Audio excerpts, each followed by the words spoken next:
You know, at the time that I started writing the film, I'd gone through a divorce, a bankruptcy. I ended up on the street. I had to sell my car, and I was just telling all these other people, it's so weird. I used to sneak my kids into that 24-hour fitness to take showers, and then spent one night just down behind that Walgreens on the corner up here. So it's weird. Like this is weird. The fact that we're having the red carpet premiere here is very crazy and odd. But I wanted to tell the story not just of me. I mean, I suffer from PTSD, not from being in the military, but from my own childhood and traumas that I experienced. And so I wanted to tell the story of veterans that were in the same predicament that I was. And then really what I think Ditto's done amazingly well is he's put the audience in the driver's seat. Like, they get to experience what that's like, this disjointed reality. And also the reality of somebody who's suffering from PTSD and is in a catatonic state, that what they see is their reality. So I'm excited, and I hope this brings attention to what's happening. You know, we have 20 veterans that commit suicide every day in this country. By the time you and I go to bed tonight, that's 20 people who, it's just shocking to me. I love Shia. Like, he's incredible. He put everything into this role. He put his whole heart and soul into it, and changed my life. I mean, that's the other thing. I mean, Shia coming on board with this project, I was able to get my kids into separate rooms. I bought them clothes. I got them dressers. I got them beds. It's not like, I mean, this suit I got donated. He changed my life. There's a loyalty there. There's a bond there that is indescribable. I really want people to understand that we need to have more empathy and compassion for these servicemen and women that are coming home. And really just have more empathy and compassion in general, just for our fellow men and women. But the homelessness situation in the United States is out of control.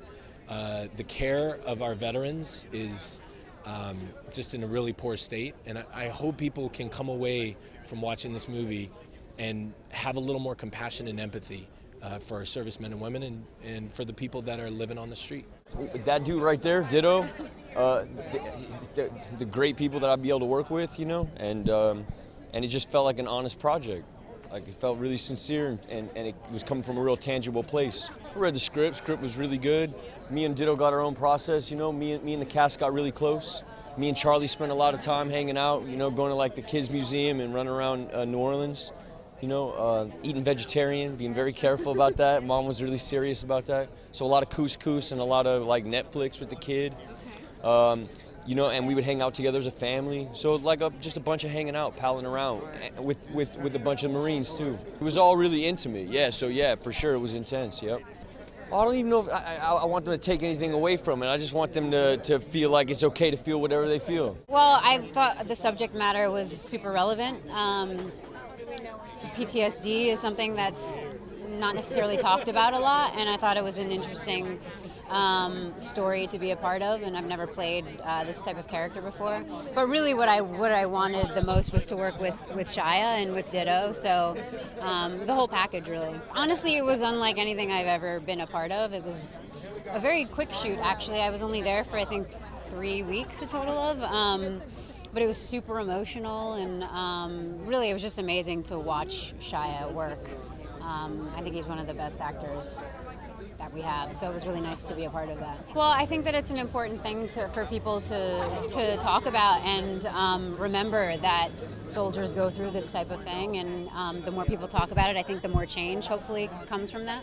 It's something touches you. I could be selfish, so I try to find something that touches me, and my father had epilepsy growing up, and he would have grand mal seizures, and I'd put my fingers in his mouth, which was really bad advice to make sure he didn't bite his tongue. And at one point I remember it hurt, and I was like, can you please let go? And somehow through it all he did, which is a big deal if you understand grand mal seizures. And so there was something about this movie that a father still saw his son through all this stuff that just for whatever reason, wow, this could be incredible. And then you start calling up these great actors and you say, hey man, take a look. And Here we are, right? I think he's a bit of the character Gabriel, and I think he knows the character from his personal situations, and he also happens to be a really damn good actor. So it's a good combination. Also, our friendship. Luckily, the response has been nuts, and I mean nuts as in great, and that's kind of like more than you know. It's nice to have a critic like you. It's nice to have your friends like you. But when you touch someone that it's maybe has a personal connection, it really, I don't know. Maybe sometimes art does get a little more special to me, at least. That PTSD is a universal problem. It's not specific to vets, But if you see someone maybe suffering on the street, I don't know, maybe say what's up, I just thought it was a really interesting script, and I was very excited about working with Shia and Ditto, and I think it's a really important story to tell. I have friends who are veterans and who have dealt with similar stuff to the sort of the struggles that we talk about in this movie.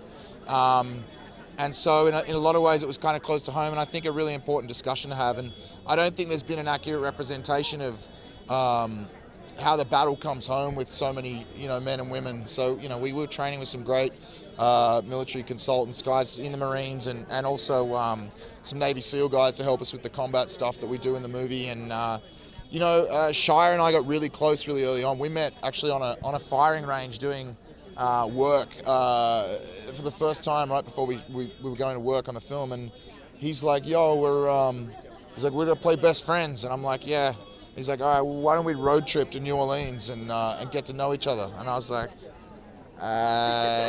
we can. He's like, "Pick you up Monday." And we did, man. And we just we got thick as thieves really fast. And that was as much about getting to know each other as it was about, setting the temperature for these characters and figuring out, what their backstory was and how well they know each other and what they've been through and where it was going to go from there. And that all kind of starts to feed and fuel the fire when you get to work. And then you can there's no kind of warming up period. The world you're in and what's at stake, and you can just play.